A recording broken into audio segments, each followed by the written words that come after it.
Ready for this next amazing panel. I just really want to welcome our moderator, Shelly Walcott. Shelly is a media relations specialist. Prior to this role, Shelly worked for 20 years as a news anchor and reporter at CNN and various television stations across the country, including WMUR TV in New Hampshire. Shelley has covered national stories, including the 2012 presidential campaign and the aftermath of a mass shooting at the Sikh temple in Wisconsin. So, without further ado, our moderator, Shelley Walcott. Thank you very much. I really appreciate it. Thank you.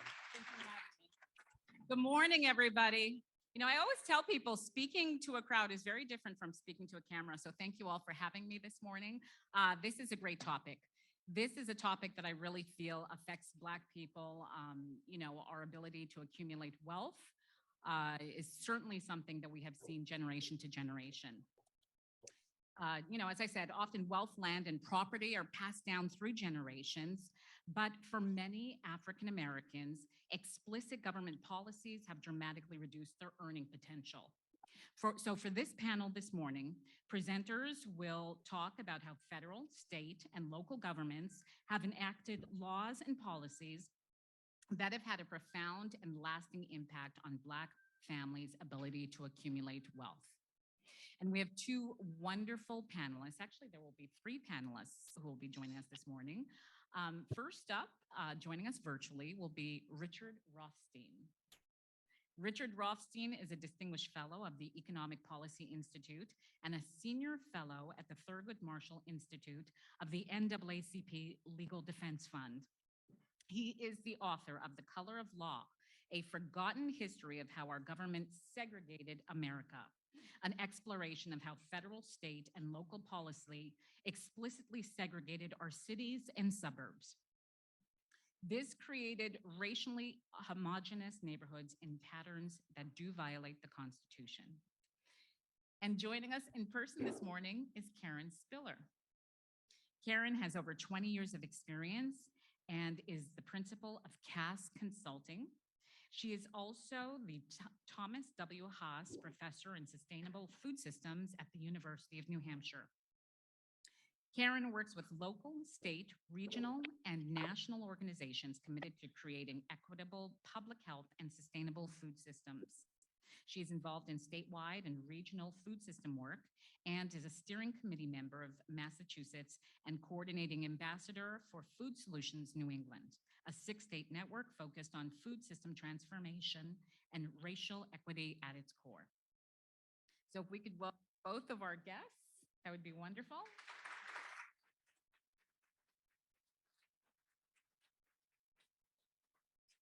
Now, I am not seeing Richard yet. Is Richard? There he is. Hi, Richard. Thank you for joining us. Good morning. Good morning. It is a pleasure to have you. So I'm going to have a seat as I moderate the panel. I just introduced from the podium here. Not sure if you can see us. All right, Richard. So first off, can everybody hear me okay? Can everybody hear me okay? So first off, Richard, you know, you and I spoke earlier this week, and I have to tell you how much I enjoyed this book. I think that the ability to acquire wealth is key to any racial group, any group at all. And I would love to kick off this panel by having you telling us a little bit about the research that went into your book. Sure. The theme of my book, The Color of Law, is that the common notion that we are segregated in this country de facto has no foundation in reality. It's a myth. It's something we tell ourselves to excuse ourselves from addressing the fact that we're an apartheid society. Every metropolitan area is residentially segregated. The reality is that the reason we're segregated is not because of private activity or people liking to live with each other of the same race or bigotry on the part of homeowners or landlords who wouldn't sell to African Americans in white neighborhoods. The reason we're segregated is because of a racially explicit federal, state, and local policy that were so powerful, policies that were so powerful that created segregation in the 20th century in a way that still determines the racial landscape that we have today.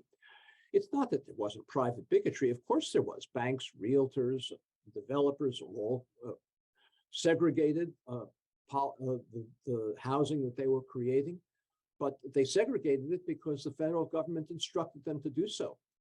And they did it with federal support, federal money, federal subsidies. And if the federal government had fulfilled its constitutional responsibility by insisting that federal money could only be used for non-segregated projects, we would have an integrated society today, a diverse society today. I'm not suggesting there wouldn't be clusters of people of common ethnicities or races, but we wouldn't have the kind of segregation with the enormous differences in wealth and conditions and resources that we have today. So very briefly, I'll mention one of these policies. The color of law describes many, many of them. Perhaps one of the more powerful policies was the policy of the federal government in the years immediately after World War II, when it decided to suburbanize the entire white working class population into single-family homes in all white suburbs. At the time, we were not a suburban country. The only people living in suburbs were affluent people. Both blacks and whites were living in urban areas, in some cases, integrated urban areas. They were living there because we were a manufacturing economy, and both black and white workers had to live close enough to the factories where they worked to be able to walk to work or maybe take short streetcar rides. And the factories had to be located downtown because they needed to be near railroad terminals or ports to ship their final products. Well, the federal government subsidized developers to move the whites out of those neighborhoods and prohibit African Americans from doing the same. The most famous of these projects was Levittown, east of New York City, 17,000 homes in one place. No developer, William Levitt, who developed that project, no bank would give him the money, lend him the money to buy the land and build that development. They thought it was a crazy idea. As I said, we weren't a suburban country at the time. The only way Levitt could build that project, 17,000 homes, was by going to the federal government, the Federal Housing Administration and Veterans Administrations, presenting his plans for the development and a commitment never to sell homes to African Americans. This was not the action of rogue bureaucrats working in the FHA or VA. This was a written policy of the Federal Housing Administration. The Federal Housing Administration had a manual distributed to appraisers all over the country whose job it was to evaluate the applications of developers to build suburban subdivisions. The manual said you could not get a federal bank guarantee if you were going to sell homes to an African American in a white neighborhood. The manual went so far as to say that you couldn't even guarantee a loan for an all-white development if it was going to be located near where African Americans were living, because in the words of the manual, that would run the risk of infiltration by inharmonious racial groups. That's what the federal policy manual said. This notion of de facto segregation is utter nonsense. In my book, The Color of Law, I have a photograph of a 6-foot-high, half-mile-long concrete wall. The developer of a white project in the Detroit area was required by the federal government to construct, to separate this project from a nearby African-American neighborhood as a condition of getting his bank guarantees. Well, those homes in the immediate post-World War II period were inexpensive. They sold in today's money for about $100,000. Returning war veterans could get those homes with no down payment. Anybody, any working class family with a job in the post-war boom, and both blacks and whites had those jobs, could afford a house for $100,000 with a 30-year or 20-year FHA or VA mortgage. White families were permitted, subsidized to buy those homes. Black families were prohibited from doing so. Over the next couple of generations, the white families who owned those homes gained wealth from the appreciation and the value of their homes. In New England and throughout the country, those homes no longer sell for $100,000. They sell for $200,000, $300,000, $400,000, in some places $1 million or more. The white families who used that increased equity from the appreciation and the value of their homes used that wealth to send their children to college. They used it to perhaps take care of temporary emergencies, temporary unemployment, or maybe a medical emergency. They use it to subsidize their retirements, and they use it to bequeath wealth to their children and grandchildren, who then hand down payments for their own homes. African Americans are prohibited by explicit federal policy from participating in this racially explicit program that resulted in wealth creation. The result is that today, nationwide, African American incomes are about 60%, 60% of white incomes. You'd think that if African Americans' incomes were 60% of white incomes, their wealth would be 60% of white wealth. You can save the same amount of money from the same incomes. But in reality, African American incomes are 60% of white incomes. But African American household wealth is 5% of white household wealth. And that enormous disparity between a 60% income ratio and a 5% wealth ratio is entirely attributable to unconstitutional federal housing policy that was practiced in the mid-20th century, and that's never been remedied. And all of us as Americans have an obligation to remedy. It's a constitutional violation. Something was done in our names by our government. We have an obligation to fix it. There is presently no federal motivation to fix this. There's no national movement that demands fixing it, but there are many, many things that local activist groups can do at the local level to begin the process, to begin a movement to redress this segregation. In collaboration with a housing expert, my daughter, Leah Rothstein, we've written a sequel book. It will be out in the spring. It's called Just Action. And it's a compendium of dozens and dozens of actions that can be taken at the local level by community groups, by a new civil rights movement to redress the segregation in their own communities that was created unconstitutionally by federal and state governments. I emphasize again that it's not that private bigotry wasn't involved, but private bigotry would not have been permitted to flourish had the federal government not required it to do so. And there were many, many other federal, state, and local policies that piled on to create this, as I said, apartheid system of residences that we have. There was state-sponsored violence and many other policies. Richard, let me jump in there real quick, because before we bring in Leah and Just Action, which is such an interesting discussion about the remedies for this. And you're so right. I mean, it's very clear that housing is really the gateway of all other disenfranchisement that is out there. I just want to pick up on one thing before I bring you in, Karen, and one more question for you, Richard. I think that in the title of your book, one word that is so key, one phrase that is so key, is that this is a forgotten history, okay? Can you talk a little bit about, a lot of people may think that this is de facto segregation. That's a myth. Can you talk a little bit about why this history is forgotten? Sure. First of all, let me say it is forgotten. It was well known at the time. If you bought a house that was required to be whites only, in a neighborhood required to be whites only, excuse me, and your deed had a clause in it, as many, many of these subdivisions had, that said that this house could only be occupied by a Caucasian, you knew what was going on.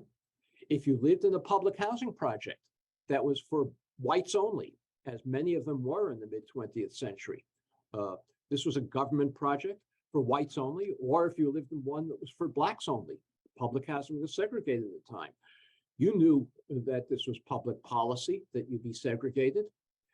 If you would observed or knew about in your own community, and there were hundreds and hundreds and hundreds of these cases where the police, government agents, helped to drive African Americans out of homes in white neighborhoods that they had legitimately purchased or rented.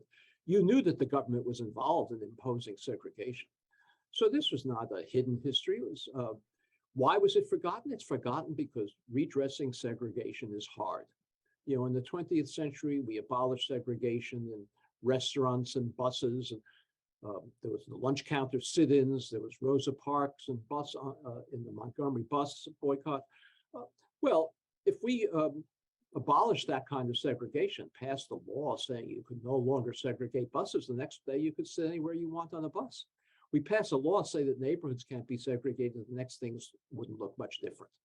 So what we've done is we've adopted this rationalization to excuse ourselves from taking on the most important kind of segregation, the residential segregation that underlies all of our racial inequality in this country, but that's more difficult to undo once we've created it than simply opening up restaurants or buses to people Sure. of all races. And you know something, Richard, to your point, your book is so well researched and so very interesting. It's also something that so many of us in the Black community were well aware of because, you know, this is something that our parents, our grandparents have told us about. And your book really validates all of the disenfranchisement that they lived through. So we certainly appreciate you for that. But I want to bring Well, in Karen. can I just respond to that 1 minute? Sure. I want to just disagree with you slightly. I have spoken to hundreds of groups like this throughout the country. African Americans are certainly well aware of the fact that they were segregated.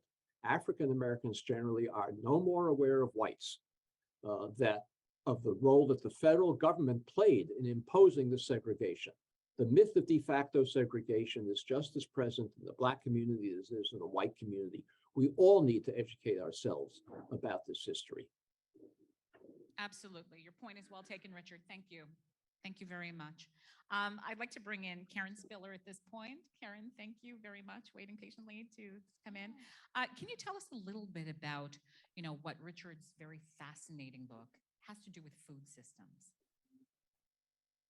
Well, thank you, Shelley, and thank you, Richard, for putting all of this in one place that we can refer to it, we can be educated by it, we can be affirmed by it. It's really important to have a tool like this to be able to use for advocacy, transformation, and change. So greatly appreciate you and Leah for that gift. I wanted to acknowledge Sarah Hector when we're talking about land, and that's what this panel is in honor of. And you saw that in your programs in 1913, the richest young Black girl.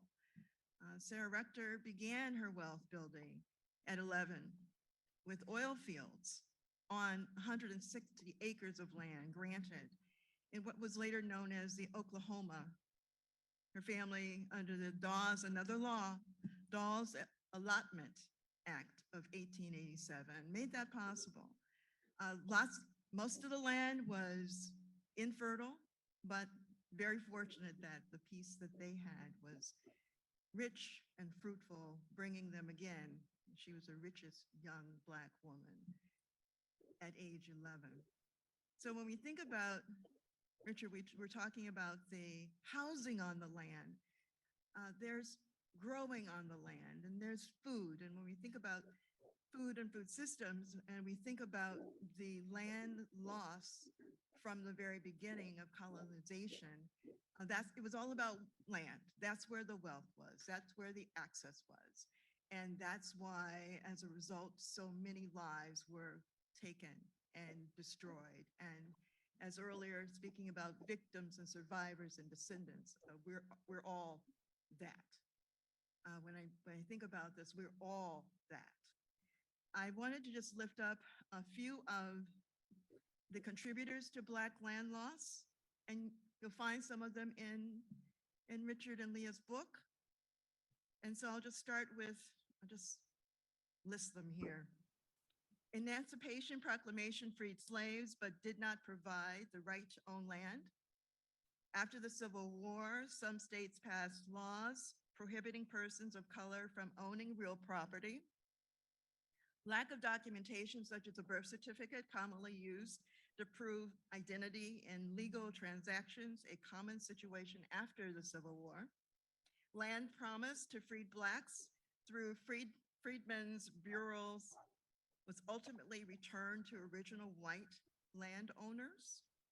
Lack of legal wills, allowing Black property owners to pass land on to their descendants. That's some of where we get into heirs property. I'll talk about that really quickly. The Morrill Act of 1862 offered land to whites only, and college taught agriculture and mechanical courses. The Homestead Act, we all have heard that, and that's in Richard and Leah's book as well. Restricted acquisition of land in the West to only whites. Jim Crow, I mean, the list goes on and on and on around land.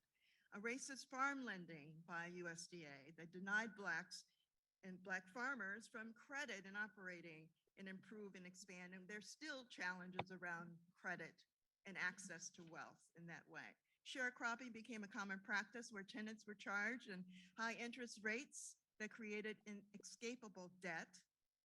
Crop lane system, and I want to go back to heirs property, and I speak about this because I have friends who were challenged with that, where, you know, there's the descendants of the owners of the land, there's no will, so they kind of share by consent the land ownership. Yet it's handed down, and you have your one family member in excuse me, I want to say North Carolina, and also want to say California. I want to mix them two together. And there are, you know, different ideas about what to do with the land, but there's no formal document in which we can make that decision. So it goes generations after generations, and sometimes it just ends up going in directions that the family really doesn't want, or certainly their legacy is lost. So there are all these places where land and wealth and acquisition and ownership and holding on to, and land for us was not a commodity, it was a gift. It was something that nurtured.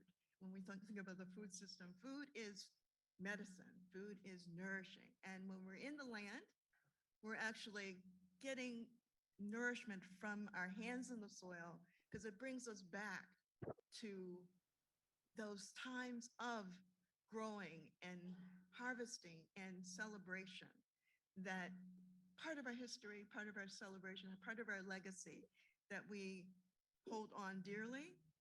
Certainly redlining, it's in here as well. And that's when you're talking about Detroit, Michigan, other urban centers. I am a child native Detroiter. And so I saw and witnessed all of that happening as I grew up in that beloved town.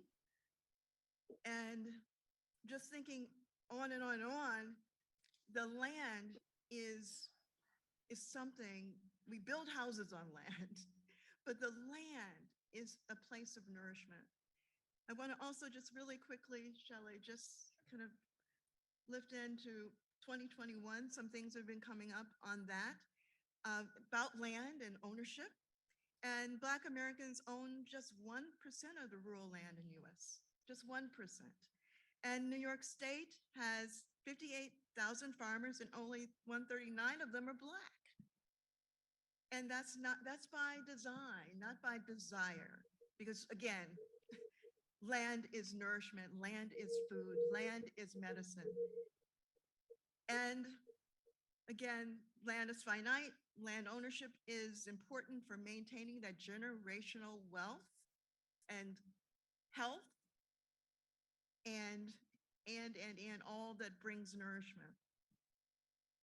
And just an example, contrast, white Americans own 98% of the US land, amounting to 856 million acres, with a total of over $1 trillion of worth. And I'll just lift this up too. Bill Gates has become the largest farmland in the United States, owning 242,000 acres of farmland. And you know, not expecting him to farm on it, but on farmland, that rich resource that we desire to have more access to. So I'll pause right now, Shelley. It's fascinating. It's a fascinating and infuriating history and fact. And, you know, Richard, one of the things that you have mentioned is that, you know, this is history that is truly deliberately hidden, even in our kids' high school textbooks. I think you had mentioned that, you know, there's maybe one paragraph in a high school textbook that talks about this type of history of housing. Well, high school textbooks typically reproduce the myth of de facto segregation. In The Color of Law, I review textbooks that were in use in American high schools when I wrote the book 6 years ago or so. The typical textbook brags about how the federal government suburbanized the country without ever mentioning that Blacks were excluded. The typical textbook talks about how the federal government built the first public housing in this country in the 1930s, without ever mentioning that it segregated neighborhoods by doing so, by creating separate projects for Blacks, separate projects for whites. We have worked with developers of alternative curricula. If I had a list of your contact information of the people at this conference, I could send you out. It's a free link to this kind of curriculum, and you could all go to your local high schools, local school districts, and insist that they teach the history accurately. So you're absolutely right. The textbooks lie about it. They continue to do so. But there are alternative curricula available. And if you want to become active in the process of educating your community about the redress of segregation, you can insist that your local school districts adopt alternatives that are available. And it's really so damaging because so many young people may grow up and think, well, white people own so much more of the land because they've worked harder. Most young people growing up, it really would affect how their psyche is conditioned by not realizing that so much of what they're witnessing in front of them was social engineering versus something that happened because one group of people worked harder. But I want to direct the conversation now to talk a little bit about the remedies of what can be done here. And for that, Richard, I would like to bring in your daughter, Leah Rothstein, who is the co-writer of an upcoming book called Just Action. And let's see, is Leah there? There she is. Hi, Leah. Thank you for joining us. Fascinating discussion. Your father's book is infuriating, fascinating, well-researched, and well-appreciated. Can you tell us a little bit about the sequel, this book, Just Action, that you and your father are working on together? Sure, I'd be happy to. So I'll just start by saying that, The Color of Law was so impactful across the country. It is infuriating to learn the history. It's eye-opening. And I would argue somewhat empowering. The myth of de facto segregation is really disempowering. If we think that it happened by accident, we don't think there's anything we can do to undo the patterns of segregation. But if we understand that it was intentional government action, explicit public government action that intentionally created segregation of our communities by race, excluding African Americans from opportunities that whites were subsidized for, then we can understand that there's a path towards remedies, right? So that's what we wrote this book for, to answer that question of what can we do about it now? Now that we know this history, we understand how intentionally residential segregation was created. Now we can understand that there are intentional actions that we can take to redress it, to undo, to challenge the segregation of our communities. So our book, Just Action, outlines, as my dad said, dozens of policies and strategies that we can take in our own local communities. There's a lot that can be done locally to begin to redress segregation. And when we talk about redress, we mean both changing policies going forward that will change the patterns in the future so that segregation isn't continuously created and maintained as we go forward, and also to remedy the harms of the past that have been caused by the intentional government actions that segregated our communities. So like the wealth gap, we can't just open up communities to all races and expect everyone to have equal opportunity to buy homes there without addressing this wealth gap that was created by government actions that also segregated our communities. So we have to both look to the future and the past. And while it's overwhelming sort of to think about, this entrenched, intractable issue that we all live with, where our communities are all segregated by race, and it feels so normal that we hardly notice it. It is overwhelming. It is a big issue, but there's a lot that can be done in little pieces and in small incremental steps to both open up exclusive white communities and also invest in lower income segregated African American communities to make them places of opportunity. So that's what we do in Just Action. We outline dozens of these policies. So Leah, it's a very optimistic point of view, but pragmatically speaking, how do you implement this? How do you make this happen? I mean, really and truly, there are forces out there that will work against this. Sure, there are. And it's how we make any social change happen. We start by talking with each other and forming groups in our own local communities. In Just Action, we don't just describe the policies, we describe groups working on them all throughout the country, where often groups have formed by learning about the segregation of their own communities, maybe discovering racially restrictive covenants on the deeds of their own homes, where homeowners today see that their home was originally built and intended only for whites. And they've started questioning, how did this happen? Who was responsible? How widespread was this in my community? Started creating maps of the restrictive covenants in their neighborhoods, educating their neighbors and their community, and creating, building awareness in their community that then galvanize people to action. So you start by forming these biracial, multi-ethnic committees to start talking about these issues, and then start to understand what the forces are at play in your own community and which of these dozens of policies and actions you can start to focus on first. Okay. Karen, I'd like to bring you in, talk a little bit about the remedies.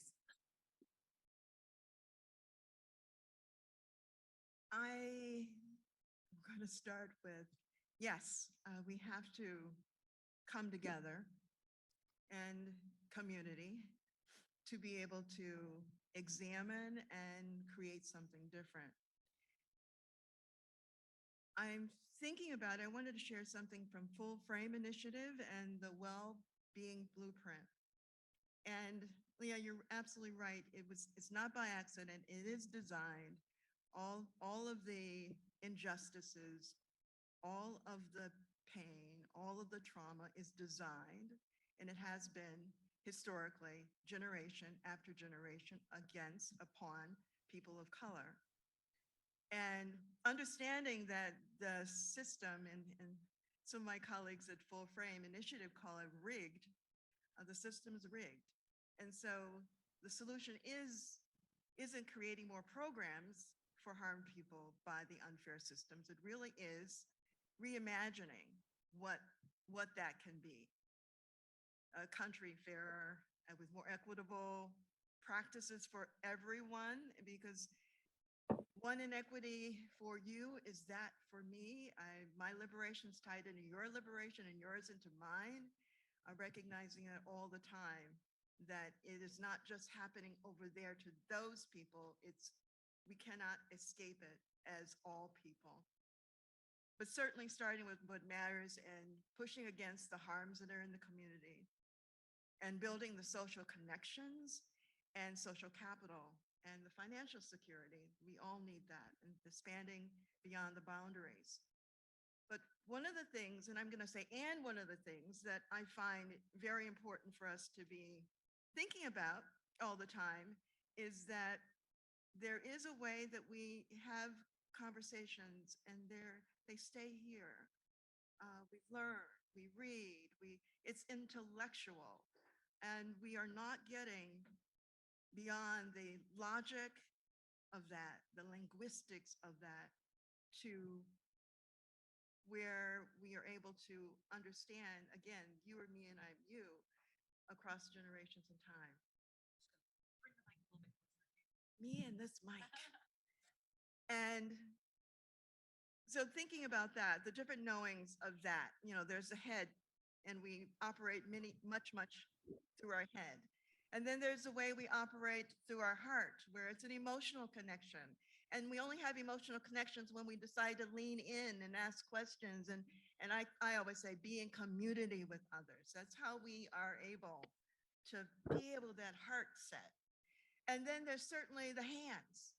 So the hands are where we're doing the action, and we're going out and working on the land. We're going out and signing petitions. We're going out and standing in front of our legislator about the particular bill or process we want to move forward, the listening ear in that way. But the combination of all of those are really important, moving again past the learning, the education piece, but to understanding again, the connection, the heart the emotion, the real, because we all have things that are important to us. And again, leaning in, going away from what looks different to what is common. What is the commonality? Seeking the commonality and all that. And then that leads us to action. That leads us to collective shared action towards something different. And something different that serves us all and, yes, feeds us all in a way that generation after generation, whatever we're doing now is in honor of our past and ancestors, but it also is paving the way for the generations that are not yet here. So I really am in this understanding that we have to have our heart set and mindset in community and in sync so that we can do the things that Leah and Richard are talking about in that next phase, in community, in collaboration, in love, and movement forward. And in that way, it does make pathways for healing and moving. Again, I always say something different. Wherever we are today, we should be different tomorrow after having been here in this space with this wealth of understanding and commitment to equity in all things. So I'll pause. So thank you for that. And actually, just pulling on that thread of healing, I do have a question for Richard and Leah. So your book, Just Action, is coming out in the spring of 2023. And I'm wondering, and this is a question for either you, Richard, or Leah, why the discussion of remedies now? Did you feel, Richard, initially when you wrote the book that a discussion of remedies then was not something that would be accepted? Do you think that the social climate is different now? Well, yes and no. You give me too much credit in saying that I knew all these remedies, but thought it wasn't appropriate to say them yet.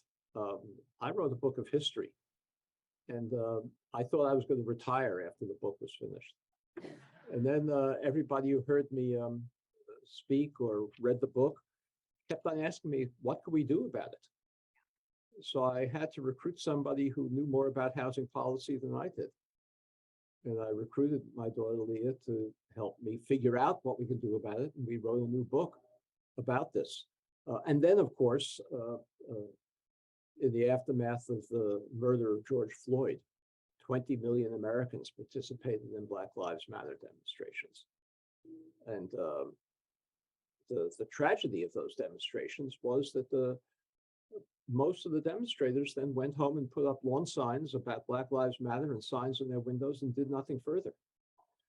So Leah and I thought that there was an appetite there in those 20 million people, at least, to do something about this, but they didn't know what to do. And so that's what motivated us to write this book, this new book. And before Leah jumps in with her response to that, I just wanted to say that we've come up to the point in the program where we'd like to open up the floor to questions. So if anyone here has a question, please raise your hand. Terry or Barbara will come up to you with the microphone. Oh boy, a bunch of hands have shot up. I'll let Leah weigh in really quickly, and then we have a number of questions in the room for our panelists. Leah, do you have anything to add to what your father said about the timing of your new book? Yeah, I mean, I'll just add that it's hard for me to imagine just 5 years ago when Color of Law came out, this conversation was very different. And as a result of Color of Law and other, sort of racial reckoning that's happened since then, since 2020, that we really are, as a country coming to terms with the accurate history of how our neighborhoods have been segregated. And so with that comes, an opportunity to talk about what to do about it. So I think that we had to first learn the accurate history and understand how we got where we are. And then the logical next step is, what do we do about it? And so I think if we wrote this 5 years ago, people wouldn't have been ready to talk about it. Okay, thank you for that. Thank you, Leah, Richard, and Karen. Our first question. Yes, ma'am. Hello, I'm going to take a moment to completely fangirl because Uh, the color of law is cited all over my dissertation proposal, so thank you for this piece of work. I also want to fangirl for another second by saying when you talk about remedies, and Leah, you mentioned the importance of investing in low-income communities of color. I am the product of the Nehemiah homes in Brownsville, Brooklyn, which was an opportunity.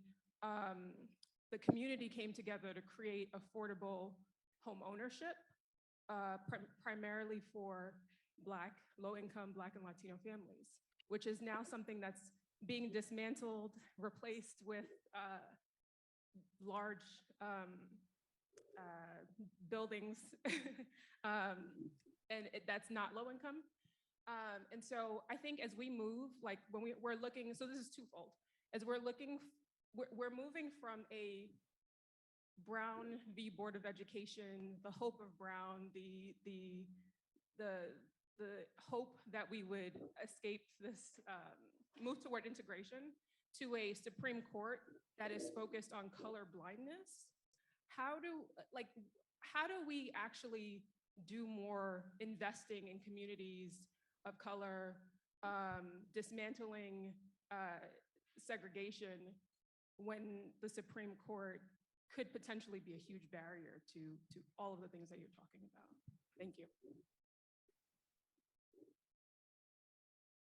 And we also have a question from the chat as well. This question is for Richard Rothstein.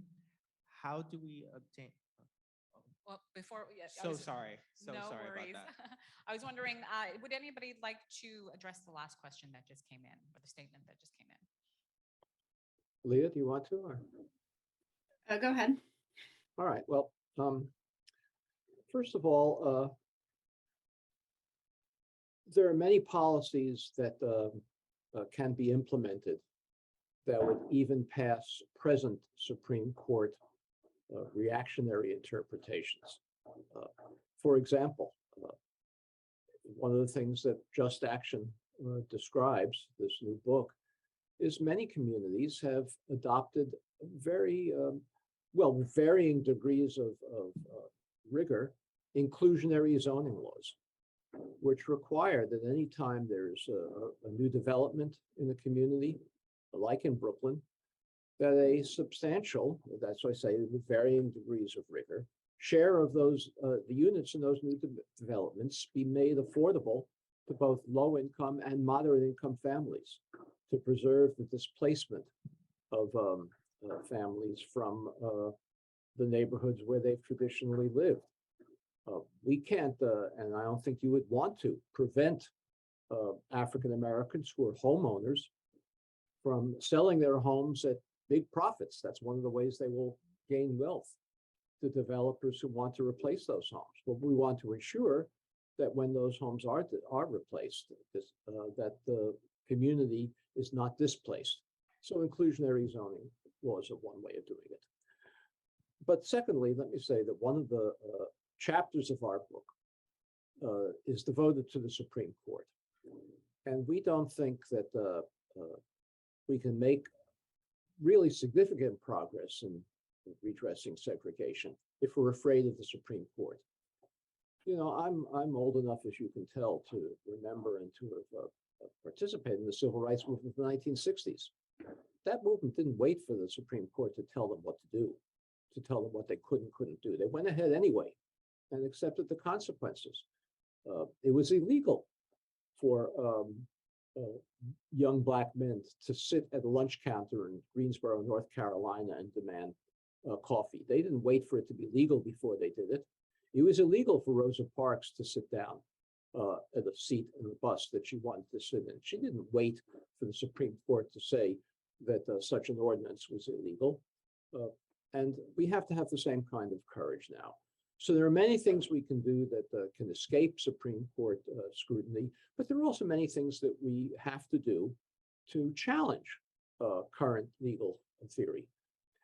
And let me say, if I may, one other thing on this topic, since we're on the Supreme Court. You know, I focus in The Color of Law on policies in the 20th century. The Color of Law is not focused on the consequences of enslavement.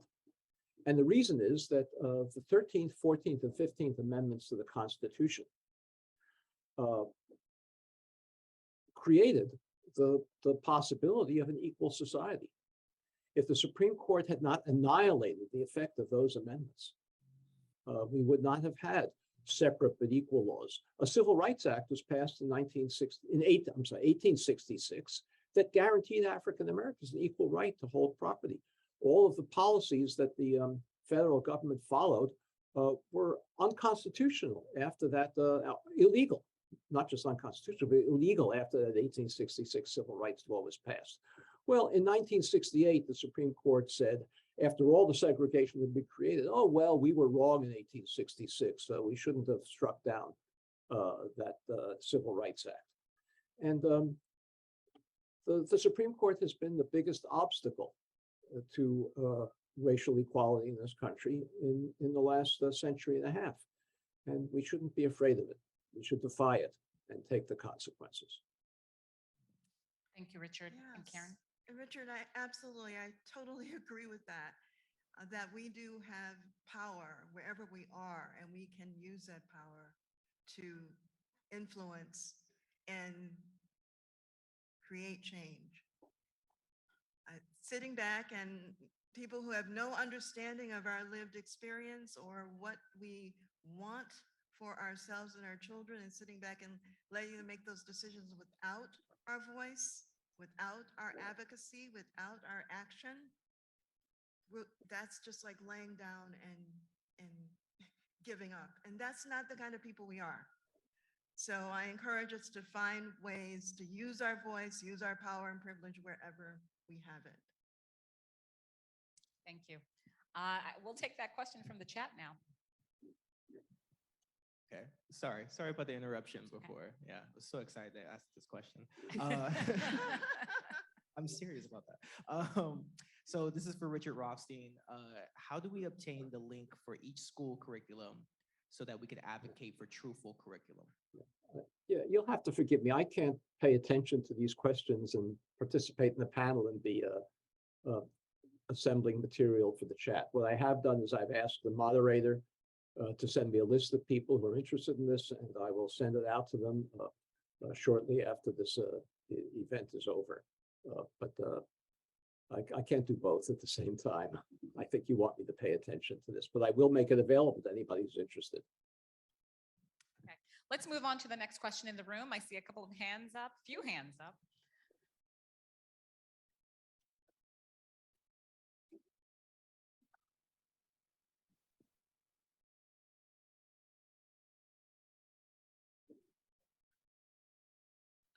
Good morning. Thank you so much for this conversation. As you know, often when we talk about action, we're a society that is sort of focused on instant gratification. When the gas prices increase, we want them to decrease tomorrow. And these issues are so critically important, but they are also generations old and have taken us a long time to get to this place. It's going to take a long time to move forward. When we talk about taking action, how do we also teach a society to maintain the patience and also the effort to continue to take action and recognize that we have to celebrate the steps rather than the outcome that may not happen in our lifetimes? It's a great question. How do we hand off the mission from generation to generation? And it's also, how do we keep ourselves fueled while we do that? And I would say being in community, finding others who share that same commitment and value.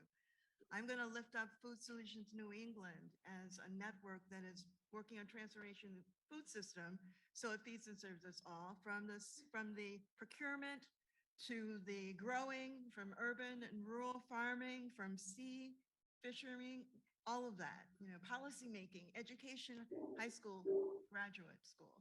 And so finding, and there are those networks of people or create one. That's the other thing, create one with shared values towards that. But it really is a place you find energy. And you, just like this space that Black Heritage Trail has created for us. Tap in before you leave, because that's where you get your energy, more tasks to do, and just coming together. Food Solutions New England has been doing this work for 10 years, and many of our other regional partners have as well. And it is incremental change, because things are changing as we're moving forward, and just recognizing that everything is going to change and that we need to change with it. And again, finding a community to fuel you as you're moving towards that new place. Thank you, Karen. And just being mindful of the time, I want to move on to the next question. Go ahead, Terry. Sir. Sure.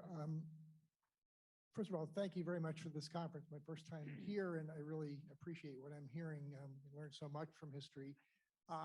Using Willie Sutton's adage that he went after banks because that's where the money is. If we're going to change what's happening, money is going to have to be a really important part of that. And I'm wondering, we have the Community Reinvestment Act. We have other ways of looking at how to encourage the banking sector and the investment sector to do the right thing.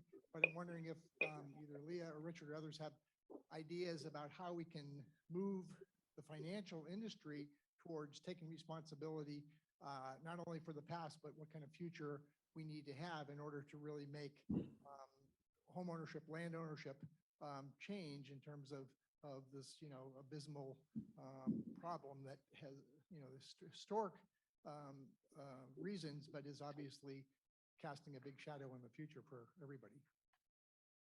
And I'd like to toss that out to Richard. Richard, do you have a response to that? Well, I'm going to start. Let me say that the way to do big things is to start with little things, and they will give confidence to local activists to take on bigger issues. Big banks is not the place to start, but the reason that we focus on local action is because the way to build a movement that has national focus and that keeps people in reference to the previous question, that keeps people engaged and not getting discouraged over the long haul is to win smaller victories and build on them. I'd like to ask Leah to talk about one thing we describe in the book. We use the example of the Durham Community Land Trust. Leah, why don't you describe that and how it started? Yeah, I was going to jump in with that earlier. So the Durham Community Land Trust started when a group of neighbors in a lower income, predominantly African-American community started organizing and talking to each other about issues that were important to them. The first one that came up was they wanted to provide a park in their neighborhood for kids to play. There weren't safe places to play, and they were playing in the streets, and kids were getting hit by cars. And so they advocated for the city to turn a vacant lot in their neighborhood into a park, and they won that campaign, and that sort of galvanized the group and made them start to think about what else they could do to help their community.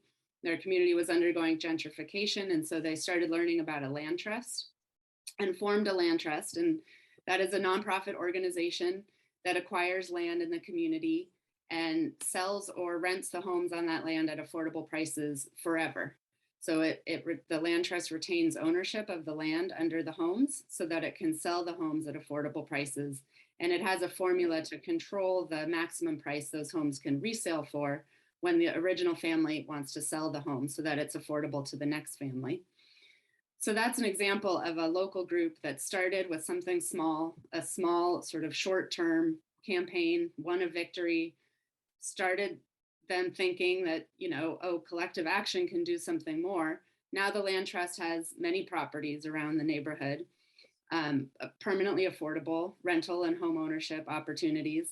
The blocks where the land trust has acquired properties, residents are still mostly African-American. And the blocks where it hasn't been able to because investors have bought up land faster than the trust could, residents are mostly white. So you can see how it was a very effective strategy of not only creating affordable home ownership and rental opportunities and preventing displacement as the neighborhood gentrified, but also at maintaining integration as the neighborhood was threatening to flip from predominantly African-American to mostly white as it gentrified. So this is an example of starting small, starting in your own community, and having really profound effects for the families involved and for the neighborhood involved. So yeah, the Community Reinvestment Act, as the questioner mentioned, is another powerful tool that local residents can use to get banks to fulfill their obligation to invest in the lower income and moderate income neighborhoods in their service area. But it's just a tool. Local residents can also work with, like my dad said, start small, work with a local bank or a credit union to, for example, change how they do credit scoring for potential mortgage holders, so that it is a more fair system that doesn't disadvantage African Americans by not taking into account the financial history that they have, like a rental payment history. If banks took into account rental payment history in determining a credit score, African Americans would have a lot more of an advantage in getting a good mortgage, because they're more likely to have been renters than to have held a mortgage in the past.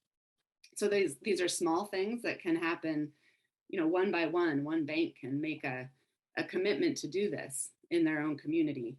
And banks and a lot of companies are concerned with their public image. And so they want the community to support them and say they're doing a good job. And these are other sort of levers and tools that communities can use to get banks and bigger corporations on board with these efforts. Yes, thank you for that, Leah. That's a compelling example of what you can do at the grassroots level. We do have another question. Hello, my name is Doug. I have to say that I unfortunately have not read The Color of Law, but I am looking forward to the just action. I feel like it has two meanings there. I don't know if that's on purpose or not, but I'm like, oh, I kind of like that. But I am trying to focus on some Black and brown authors before I move into, but it's on my list, just so you know, Color of Law is on my list. But my question is, this has been a very long journey for myself as far as the learning piece of it, and also the energy around dealing with this in my community and in the broader community and my profession and so on and so forth. But I get caught up in the idea of, let's say, your book, and as far as the policies and the laws that are out there and that are, let's just say, limiting. I guess that's not really a great word, but let's just say it's limiting right now. But then you also have, Karen, you were talking about the heart and the community. And at times, both of those things are at odds. But at the same time, both of those things are needed. In order for the policies and the laws to happen, we have to have the community be behind it. But when the community is not behind it, those policies and laws cannot happen. So I guess my question is, where should we focus? Do we focus on the community? We should focus on both. I know that's the answer. But where do we focus first? Community, getting people that don't look like me to understand that this is an issue, or let's just change the policies. And of course, the people that don't look like me are going to follow that policy, which you also know is not true. So which one's first, I guess? Or... I'm going to offer both and. Both and. Because building community is, people that are making those decisions about the policies and practices of banking are the same people who don't believe that we should have access. So if you're able to build the relationship, right, find the commonality, sometimes we have to identify what the benefits are. We do that bartering sometimes in relationships, but identifying what would be better for you as this business entity if you shift this to include, to make it more accessible. Once you start having a conversation about what are you losing and what are you getting, we call it offers and gifts. What are you receiving and what are you getting? Then it actually shifts the conversation to something more tangible, so that you do have an opportunity to create something different. I really strongly believe that it is the heart set and mindset we've got to change, because policies and practices can change, but the people who are instituting those are not going to take it where it needs to go because they don't believe that we should, we deserve, we are worthy of, and they will constantly keep it from our access. Even if I mean, there are laws that have always been there for access, but they're all buried.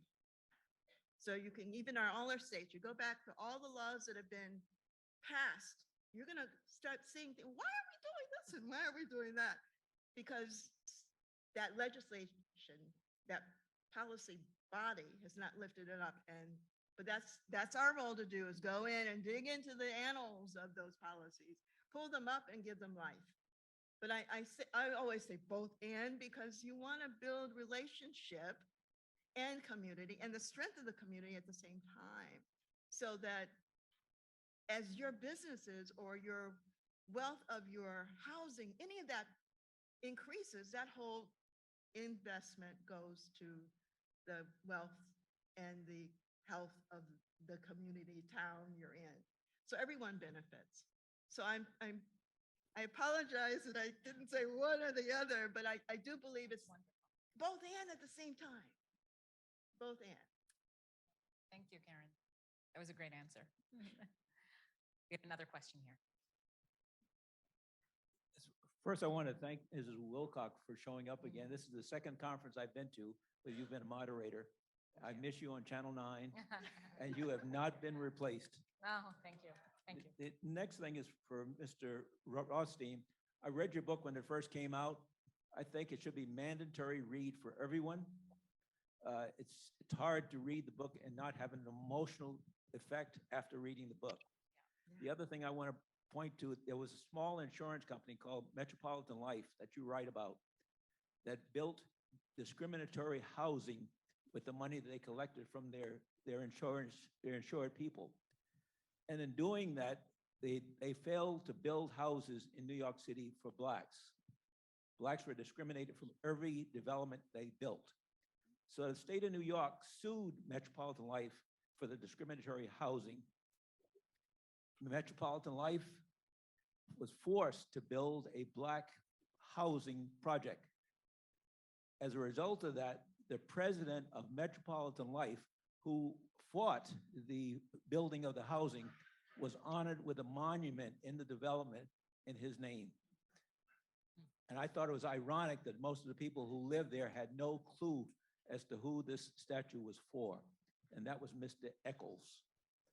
You brought it out in your book. I'm glad you did, because I was not aware of it. Thank you. Shall I respond to that? Sure, if you'd like to, Richard, go ahead. I'll add one more point to your comment. Metropolitan Life could not have built those initially all-white projects if the city of New York had not cleared the land and sold it to Metropolitan Life at a concessionary rate. This was public activity, not private activity. It couldn't have built that project if the New York State Legislature hadn't authorized the insurance company to use its premiums for housing purposes. It wasn't previously permitted under the insurance laws. So both the city and the state were responsible for that exclusion of non-whites from the initial projects. I don't think that creating a separate segregated Black project was a remedy for that initial segregation. The only remedy would have been the non-segregation of the initial projects, and that couldn't happen because of state and local policy. Today, those apartments in places like Stuyvesant Town in New York City that was built by Metropolitan Life are very few are occupied by African Americans. They're now unaffordable to working and middle-class families of either race. Remedy is still needed to that segregation, and creating a separate Black project with a statue to Eccles is not a remedy. Yeah, thank you. Thank you, Richard, and thank you for the statement. I think we have time for just 2 more questions. One at the back of the room. Go ahead. Where should I go? Okay. Oh. Okay, why don't we go there and then we'll come back over to you, sir. Hi, my name is Joan Brodsky, and Leah and Mr. Rothstein, I read your book several years ago, and you're right, you have an emotional reaction to it. But Karen, this is more for you. This is another positive example. And Leah, it was so good to hear you speak about the Durham Land Trust. My son-in-law has something called Start.coop, and Start.coop is an accelerator for cooperatives, which is really about ownership. It's really, we think, we don't have a good understanding. We think food co-ops, but co-ops are about shared ownership model, and they're very powerful in the farming sector. So I just thought you'd find this uplifting, and everyone should look at it. There's a co-op called 40 Acres that was, it was really assisted. My son-in-law's project helped nurture them and accelerate them. And it's an ag tech cooperative that has proprietary access to hemp seeds, really, really wonderful hemp seeds. And hemp is a really big product now. And then, so it's Black owned, and then Black owned farmers have exclusive rights to those hemp seeds. And they have a relationship with Charlotte's Web in Colorado that makes those Black owned hemp seeds into really lucrative products. So I say that as a very upbeat example, but also I think the cooperative model is really underutilized. You know, Rwanda incorporated a lot of cooperatives, and we were there visiting because my husband's also very involved in the cooperative world. They feel that that was the thing that helped bring people together. So your question about community, that when it's shared ownership and we're all in it together, the community aspect just develops with the business and the policies. Thank you. Thank you for offering that. Absolutely. Absolutely. Congratulations to your son. Go ahead. Thank you. So something I'm observing just in these talks is a lot of the issues are socio-political, a lot of policies being made and things like that in history. And a comment earlier is us doing our own digging to kind of figure these things out. I've done it myself. It makes me feel like a lawyer, which I'm not. But how do we get lawyers, whether prospective lawyers who are already in school, about to graduate, ones that have graduated, how do we get them to know what I've had to figure out myself, because it's not really my job. That makes sense. It does, yeah. No, it's a great question. Richard, I'd like to send that one over to you. Say it again, please. I didn't quite understand the question. It's a question about lawyers and understanding the engineering. A lot of us that have, taken the initiative and done our own research for it, I think that it harkens back to the discussion of not too many people truly understanding the roots of segregation in this country. Well, that's what I thought you were asking. Our work, my work, Leah's work is not directed at professionals, at lawyers. It's directed at people as their role as citizens, because that's where the organizing and the movement to redress segregation has to begin. The law follows public opinion. That doesn't lead it. And there is little that lawyers can do today to redress policies or implemented 50 and 100 years ago in this country. So we urge lawyers to participate in this movement. They all live in communities. They all have neighbors that they can work with to begin the process of redressing segregation. But every one of us has to think of ourselves in our roles as citizens, not in our roles as professionals. Thank you, Richard. And I think that that's a great way to wrap up this session. I appreciate all of our panelists this morning, Richard Rothstein, Leah Rothstein, Karen Spiller. Thank you so much for being with us this morning. This was a very interesting, robust conversation about an infuriating topic that unfortunately not too many people are very familiar with. So we are now going to